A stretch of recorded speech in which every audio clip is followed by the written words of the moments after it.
मलकापुर के Kings palace में मुनक्किद किए जा रहे एक्सपो में दो दुकानदारों के दरमियान झगड़ा हुआ। एक दुकानदार ने हवाई फायरिंग कर दी, जिसके नतीजे में वहां खौफ व हरास फैल गया।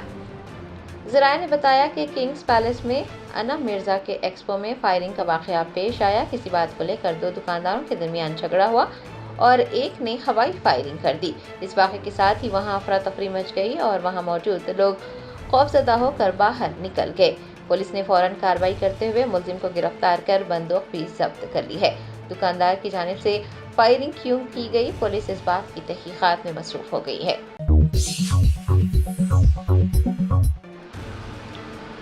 सड़कों पर नमाज पढ़ने वालों के खिलाफ कार्रवाई करने के भारतीय जनता पार्टी के MLAs के मुतालबे पर समाजवादी पार्टी की रुकने पार्लियामेंट इकरा हसन ने कहा है कि साल 2014 से ये हुकूमत सिर्फ नफरत ही फैला रही है। ईद उल फितर के मौके पर नमाज अदा करने को लेकर भी भारतीय जनता पार्टी के लीडर्स की जानिब से तनाज़ा खड़ा किया जा रहा है। भारतीय जनता पार्टी के MLAs ने सड़कों पर नमाज पढ़ने वालों के खिलाफ कार्रवाई करने का इंतबाह दिया है। उनके इस तबसरों पर समाजवादी पार्टी के रुकने पार्लियामेंट इकरा हसन ने अपना रद्द-ए-अमल जाहिर करते हुए कहा कि साल 2014 से ये हुकूमत सिर्फ नफरत ही फैला रही है। अब जबकि पूरा मुल्क सौगात मोदी की बात कर रहा है, मुसलमानों के लिए सबसे बड़ी सौगात यही होगी कि उन्हें उनका हक दे दिया जाए। इकरा हसन ने कहा है कि आज उनकी आमरीत चल रही है, लेकिन ये हमेशा नहीं रहेगी। वफ़द तरमीमी बिल के खिलाफ all India Muslim personal law board की जानिब से एहतजाज की कॉल पर इकरा हसन ने कहा कि उन्हें इस बात की खुशी है कि जो लोग हुकूमत से वाबस्ता हैं वो आगे आकर वफ़द तरमीमी बिल के खिलाफ बात करने के लिए जद्दोजहद कर रहे हैं और इसमें हिस्सा ले रहे हैं। उन्होंने उम्मीद जताई है कि हुकूमत इसको समझेगी और इस तरह के आमिराना अहकामात को वापस ले लेगी। जी हाँ, 10 मिनट की नमाज में इतनी बड़ी आपत्ति पूरे देश को हो रही है, सरकारों को हो रही है, तो बहुत आश्चर्य की बात नहीं है, क्योंकि लगातार 2014 के बाद से जिस कगार पे ये सरकार इस देश को लेकर आई है, सिर्फ इन्होंने नफरत बोए हैं। इनको जब UAE में या कहीं और जाना होता है तो ये सबसे गले मिलते हैं, सबको गले लगाते हैं, लेकिन जब अपने देश में अपने सौगाते मोदी की बात चल रही है, सौगात सबसे बड़ी मुसलमानों के लिए ये है कि उनके हकों को, उनके हुकूकों को उन्हें दिया जाए। लगातार छीनने का काम जो हो रहा है, चाहे कहीं सर्वे करा के हो, वक्फ का बिल ला के हो, आज नमाज रोक रहे हैं, कल पता नहीं क्या करना चाहते हैं, लेकिन हम इस देश की मिट्टी में हमारे बड़ों का, हमारे बुजुर्गों का खून शामिल है। हम कहीं नहीं जाएंगे, यहीं रहेंगे। सरकारें आती हैं, जाती हैं, आज इनकी तानाशाही है, लेकिन हमेशा नहीं चलेगी। वक्त को लेकर बात हो रही है कि लाया जाएगा। All India Muslim personal law board ने कहा है कि जितने भी लोग हैं।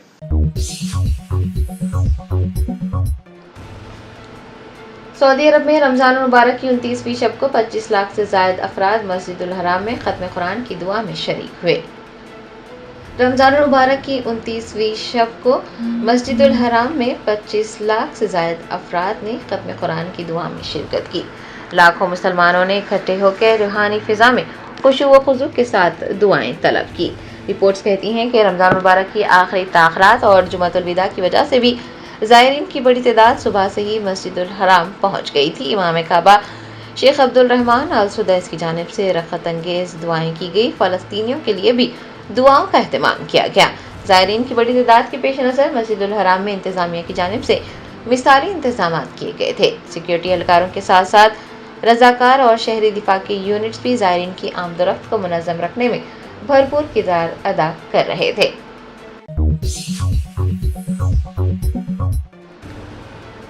निर्मल जिले के खानापुर मंडल में SBI बैंक के अहदेदारों ने सतनापल्ली PACs के ज़ेर एहतमाम कर्ज के तस्फिया प्रोग्राम का इनेकाद किया।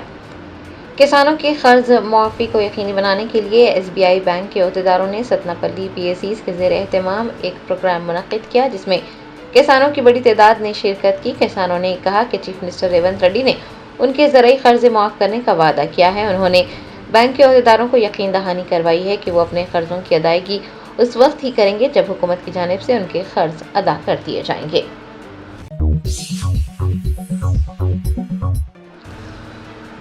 कुलीन मजलिस इत्तेहादुल मुस्लिमीन के सदर बैरिस्टर असदुद्दीन ओवैसी ने वज़ीर दाखिला अमित शाह पर तनकीद की। कहा, उनका बयान इस बात का सबूत है कि वो एक गैर आईनी कानून बनाने की कोशिश कर रहे हैं। बैरिस्टर असदुद्दीन ओवैसी ने पार्टी के हेडक्वार्टर दारुसलाम में मीडिया के नुमाइंदों से बातचीत की। उन्होंने वफ़द तरमीमी बिल 2024 पर बात करते हुए कहा कि लोकसभा में बीजेपी के पास अक्सरियत नहीं है और अगर चंद्रबाबू नायडू और नीतीश कुमार इसकी मुखालिफत करते हैं तो ये मंजूर नहीं होगा। बेस्ट ओवैसी ने कहा कि वज़ीर आज़म नरेंद्र मोदी चंद्रबाबू नायडू और नीतीश कुमार की बैसाखियों पर भरोसा कर रहे हैं और मरकजी वज़ीर दाखिला अमित शाह वक्फ बिल के तारों से मुल्क में झूठ फैला रहे हैं। सदर मजलिस ने कहा कि अमित शाह वज़ीर दाखिला हैं और उनका बयान इस बात का सबूत है कि वो एक गैर आईनी कानून बनाने की कोशिश कर रहे हैं जिसे अदालत में चैलेंज किया जा सकता है और ये आइन के दफात की खिलाफ वर्जी है। पूरे मुल्क को इसका खुमियाजा भुगतना पड़ेगा। सदर मजलिस ने कहा कि वक्फ अमलाक के सेक्शन को हटाया जा रहा है। उन्हें पूछा है कि इससे किसको फायदा पहुंचेगा। बेस्ट ओवैसी ने कहा कि अमित शाह मुल्क से झूठ बोल रहे हैं कि आप वक्फ ट्रिब्यूनल को अदालत में चैलेंज कर सकते हैं। चैलेंजेस फेस करने पड़ रहे हैं सोशली और इकोनॉमिकली, कई जगहों पर उनको आइसोलेट करने की कोशिश आप एक देखिए, एक स्टैंड अप कॉमेडियन किसी एक वीडियो बनाता है, बोलता है गद्दार बोलता है, आप आसमान सर पे उठा लिए। और वही महाराष्ट्र में हमारे प्रॉफिट मोहम्मद सल्लल्लाहु अलैहि वसल्लम के बारे में एक महाशय ने, महाशय भी बोलना बेकार है, वो अनाप शनाप बकने की कोशिश किए, आप अरेस्ट नहीं करते। माने आपको अगर कोई गद्दार बोलेगा तो आपको तकलीफ हो जाती है। अरे भाई, इस देश में सबसे बड़ा गद्दार वो है जो भारत के संविधान से खिलवाड़ कर रहा है, इनको गद्दार बोलना चाहिए। रूल ऑफ लॉ का अगर आप वायलेशन करेंगे तो आप गद्दार ही होंगे ना। यानी आप पे कोई नाम तो नहीं लिया कुणाल कामरा, मगर आपने ले लिया अपने आप पे, माने आपकी इज्जत बड़ी है। हाँ, और जो हमारे प्रॉफिट मोहम्मद सल्लल्लाहु अलैहि वसल्लम के बारे में बोल रहा है उसका मामला कुछ भी नहीं है। अच्छा, जाके लोग अंदर तोड़ दिए पूरा उस जहां पर उसने वो स्टैंड अप कॉमेडी किया। नागपुर में इरफान अंसारी एक लड़का है, इटारसी ट्रेन को बैठ रहा था, उसको मार मार के कत्ल कर दिए, उसका मर्डर कर दिए। उनका घर तोड़े फडणवीस, दूसरे दो एक घर तोड़ दिए। जो इरफान अंसारी को जो मर्डर करे उनका घर तोड़े आपने? नहीं तोड़ा आपने। कल दरगाह है, दरगाह में चढ़ के 3 दिन पहले इस संघ परिवार के लोग दरगाह में चढ़ के झंडा निकाल दिए और बोल दिए कि वो दरगाह नहीं थी। सिकंदराबाद में मुनक्किद होने वाली प्लीनरी मीटिंग को कामयाब बनाने के लिए तेलंगाना कारकुनों की जानिब से चैतन्य यात्रा का आगाज किया गया। तेलंगाना हुकूमत ने कारकुनों की शिनाख्त के लिए एक कमेटी तश्कील दी है। तेलंगाना के कारकुनों का वेलफेयर बोर्ड कायम करने और 250 गज मकान के लिए अराजी फराहम करने का भी वादा किया गया है। सिकंदराबाद में तेलंगाना कारकुनान का इजलास मुनक्किद होने जा रहा है। उस इजलास को कामयाब बनाने के लिए रियासती सतह पर चैतन्य यात्रा के एक हिस्से के तौर पर आज ग्रेटर हैदराबाद के लालापेट में वाक़ ज्योतिराव फुले मुजस्सिमे से बस यात्रा का आगाज किया गया। तादुरी श्रीनिवास और मुमताज़ डॉक्टर अंजनीरू ने बस को हरी झंडी दिखाकर इस यात्रा का आगाज किया। इस प्रोग्राम में रियासती सदर डॉक्टर चीमा श्रीनिवास और general secretary P Surender Reddy व दीगर ने भी हिस्सा लिया।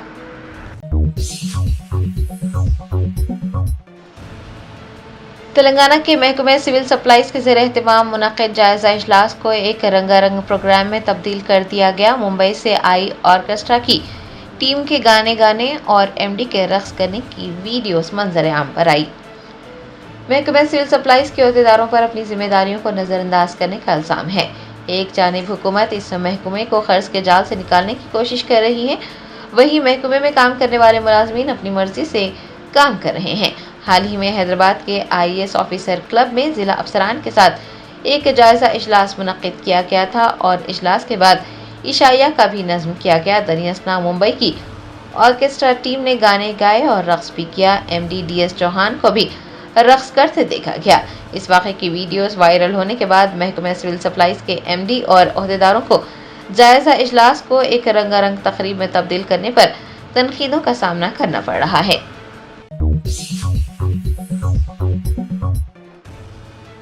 तेलंगाना के कोमरामभीम आसिफाबाद जिले में एक आदिवासी नौजवान ने मुबैना तौर पर 2 खवातीन के साथ शादी की। सराय ने बताया कि कोमरामभीम आसिफाबाद जिले के गन्नूर गांव में मुनक्किद एक रिवायती शादी की तकरीब में एक आदिवासी नौजवान 2 खवातीन के साथ शादी के बंधन में बंध गया।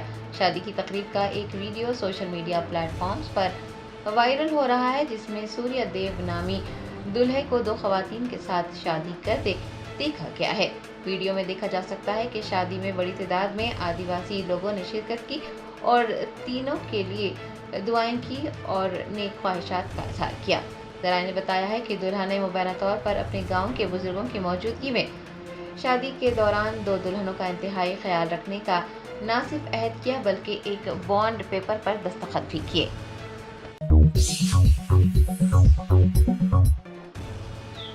समाजवादी पार्टी की रुकने पार्लियामेंट डिम्पल यादव ने एमपी रामजी लाल सुमन की रिहायशगाह के बाहर तोड़फोड़ और पथराव पर कहा कि ये बीजेपी हुकूमत और इंतजामिया की जिम्मेदारी है कि वो उन अफराद को जेल भेज दें। आगरा में समाजवादी पार्टी के रुकने पार्लियामेंट रामजी लाल सुमन के घर के बाहर तोड़फोड़ और पथराव के वाक़े पर एमपी डिम्पल यादव ने करनी सेना के खिलाफ कार्रवाई का मुतालबा किया। उन्होंने कहा कि हम इस बारे में ज़्यादा नहीं जानते और रुकने पार्लियामेंट की रिहायशगाह पर जब हमला किया गया तो वो पार्लियामेंट में थी और अगर किसी रुकने पार्लियामेंट के साथ ऐसा कुछ हो रहा है तो ये बदकिस्मती की बात है। उन्होंने पूछा है कि हमारी नौजवान नस्ल को क्या पैगाम दिया जा रहा है। एसपी की रुकने पार्लियामेंट डिम्पल यादव ने मीडिया के नुमाइंदों से बात करते हुए कहा कि हुकूमत को इसके खिलाफ सख्त कार्रवाई करनी चाहिए। डिम्पल यादव ने मजीद कहा कि ये करनी सेना हुकूमत और इंतजामिया की मिलीभगत का नतीजा है। जो सोसाइटी है, जो हमारे समाज में है, उसमें एक भ्रमित करने की कोशिश जहाँ हो रही है, वहीं कहीं ना कहीं सोसाइटी को डिवाइड करने की भी कोशिश हो रही है। और जब कोई भी देश इस तरह से डिवाइसिव नियत के तहत चलाया जाता है तो हमेशा उस देश को नुकसान ही हुआ है। और जहाँ हमने देखा कि ईद के अवसर पे जहाँ गवर्नमेंट ने खाने के पैकेज बंटवाए तो वो क्यों बंटवाए, तो अपनी मंशा को साफ करें कि वो क्या चाहते हैं आखिरकार और क्यों वो लोगों को, देश के सभी जनता को, सभी लोगों को एक कंफ्यूजन में, एक असमंजस में रखना चाहते हैं। जी मैम, इसके साथ में योगी आदित्यनाथ कह रहे हैं कि आगरा में उसकी पहचान मुगल नहीं बल्कि शिवाजी से है। हम ये कहना चाहते हैं जो दलित सांसद जिसपे करनी सेना द्वारा हमला किया गया था, तो ये भारतीय जनता पार्टी की सरकार और प्रशासन की जिम्मेदारी बनती है कि जिस तरह से हमला हुआ, सबसे पहले तो हम उसकी निंदा करते हैं। और जो ये तत्व थे, जो वायलेंट तत्व थे, जो उपद्रव कर रहे थे, इसको ये सरकार पकड़ के जेल में भेजे।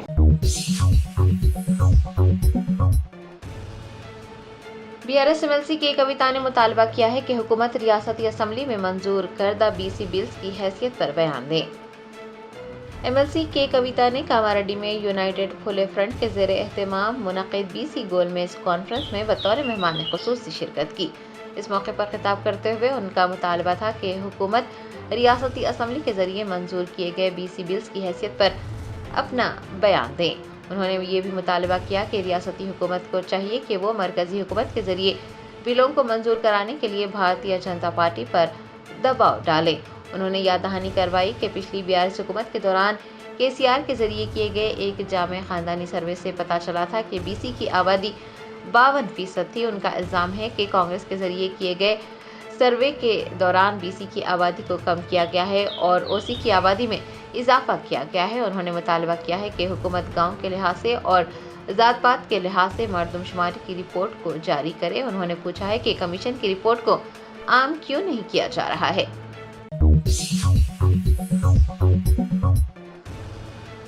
सूर्यापेट जिले के नरेडो चरला में हेलीपैड के क़याम के लिए हुकाम की जानिब से किसानों को परेशान करने का मामला सामने आया है।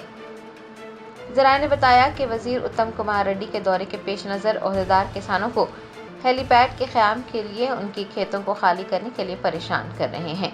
सूर्यापेट जिले के नरेडो चरला में एक सूखे खेत में हेलीपैड कायम किया जाना है, लेकिन हुकाम फौरी तौर पर तमाम धान के खेत के किसानों पर जोर दे रहे हैं कि वो अपने खेतों को खाली कर दें।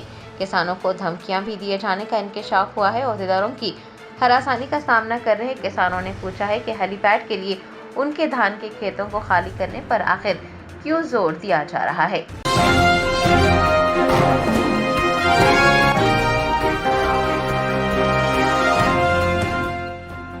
German 10 super specialty hospital national award winner doctor Mir Jawad Zar Khan German trained senior orthopaedic surgeon and director माहिर डॉक्टर्स डॉक्टर वासिफ आजम और doctor Bharavi Chunduri, senior cardiologist और दीगर डॉक्टर्स नुमाया खिदमत अंजाम दे रहे हैं। Robotic surgery, advance cath lab, MRI, operation theatre, ICU, 2D ultrasound जैसी सहूलियात से आरास्ता कॉर्पोरेट लेवल हॉस्पिटल। वाजबी फीस में हर मर्ज से शिफायाबी के लिए German 10 super specialty hospital, Attapur,